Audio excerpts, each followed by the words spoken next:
Good morning guys! Ako nga pala si Izu Tabile, 24 years old at isa ako sa mga maswerteng napunduhan ng Young Farmers Challenge Program na project ng DA o Department of Agriculture na authored and supported by Senator Amy Marcos at funded naman ng bawat isang Pilipino.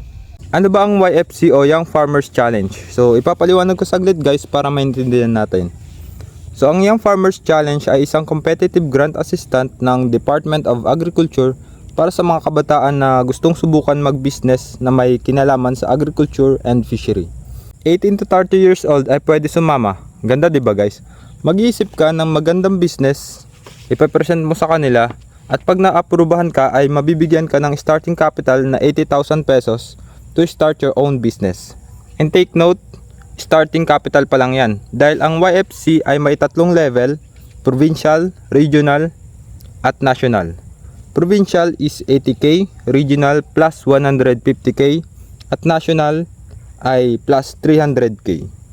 So sa case natin ay provincial level pa lang tayo.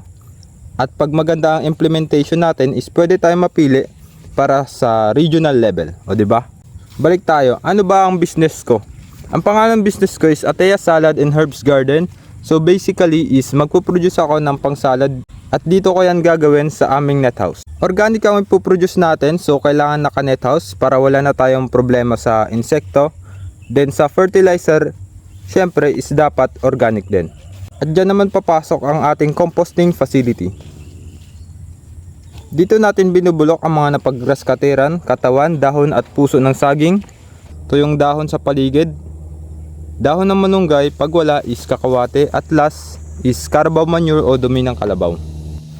At once na makompos na ay papakain naman natin ito sa ating alagang bulate para makaproduce tayo ng vermicast na siyang pinakamagandang pataba.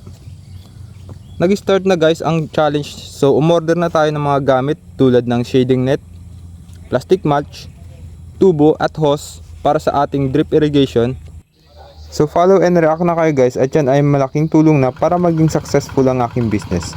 At kung may katanungan pa kayo is i-comment nyo lang sa comment section at sasagutin natin yan. Yun lang muna for today's video. Maraming salamat and God bless. Izu Tabile out.